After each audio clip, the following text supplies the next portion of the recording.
Un empire au cœur de l'histoire sénégalaise, le Jolof, fut l'un des plus grands empires de la Sénégambie médiévale. Selon la tradition, il fut fondé au XIIIe siècle par Ndiadiane Ndiaye, un chef charismatique élu dans le royaume du Waalo, au nord-ouest de l'actuel Sénégal. Sa mission, unifier les populations Wolof dispersées et organiser un État puissant. Il deviendra le premier Bourba Jolof, roi du Jolof, et établira la domination du clan Ndiaye, toujours présent aujourd'hui dans la société sénégalaise. À son apogée, le Jolof contrôlait un vaste territoire: Kayor, Baol, Waalo, Sine, Saloum, une partie du Fouta Toro, du Bambouk et même de la Mauritanie actuelle. Le royaume s'étendait sur l'essentiel du nord et du centre de la Sénégambie. Il fonctionnait à travers un système territorial organisé en lamana, dirigé chacun par un laman, et placé sous l'autorité d'un roi élu. Sa capitale fut d'abord Tieng, puis Yangyang, après le déclin de l'empire. Les villages se protégeaient grâce à des tatas, des fortifications militaires.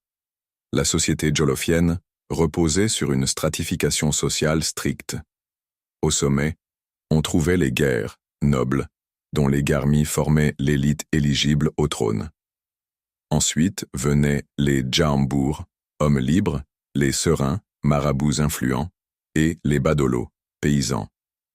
Les castes artisanales formaient les nienyo, divisés par métier, teg, forgeron, laobé, menuisier, voudé, maroquinier, rab, tisserand.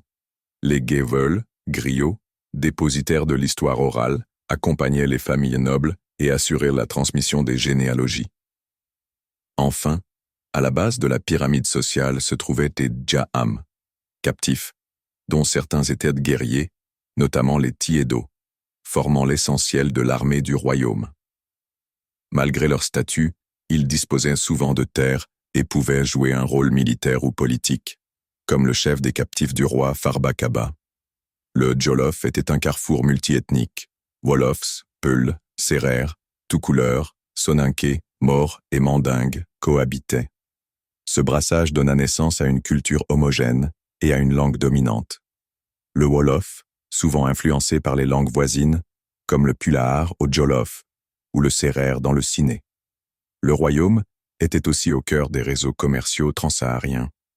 Plus tard, la montée en puissance du commerce transatlantique profita au royaume côtier, affaiblissant économiquement le Jolof, qui resta dépendant de ses anciennes routes commerciales. La spiritualité dans le Jolof fut marquée par une coexistence entre la religion traditionnelle sédos, animiste et guerrière, et l'islam. Ce dernier s'implanta très tôt grâce aux marabouts mandingues, tout couleurs, soninké et Maures.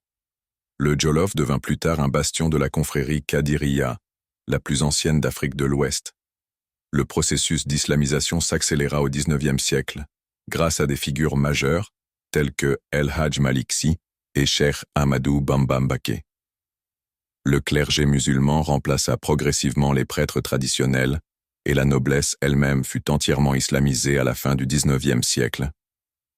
L'unité du Jolof fut brisée dès 1549 après la mort de Lélé Foulifak Ndiaye, lors de la bataille de Danki, tué par Amarine Ngoné Sobel-Fall, fondateur du royaume indépendant du Kayor. Ce conflit faisait suite à une querelle fiscale et marqua le début de l'éclatement de l'empire. Les royaumes vassaux prirent peu à peu leur indépendance. Le Fouta Toro fut récupéré par Koli Tengela et les campagnes de djihad menées par Maba Diakou Ba puis Amadou Cheikhou soumirent le Jolof pendant un temps. Enfin, à la fin du XIXe siècle, le royaume résista longuement à la colonisation française avant de tomber dans les années 1890. Le dernier roi, Bouna al-Bouri Ndiaye, fut un grand résistant, au même titre que Lat Dior. Aujourd'hui, le Jolof historique correspond au cœur du Sénégal central, autour de la ville de Dahra. Le Wolof du Jolof, teinté de Pulaar, est l'un des dialectes régionaux les plus influents du pays. On y retrouve les patronymes anciens comme Ndiaye, Sar, Ngom, Gwey, ainsi que d'autres spécifiques à la région.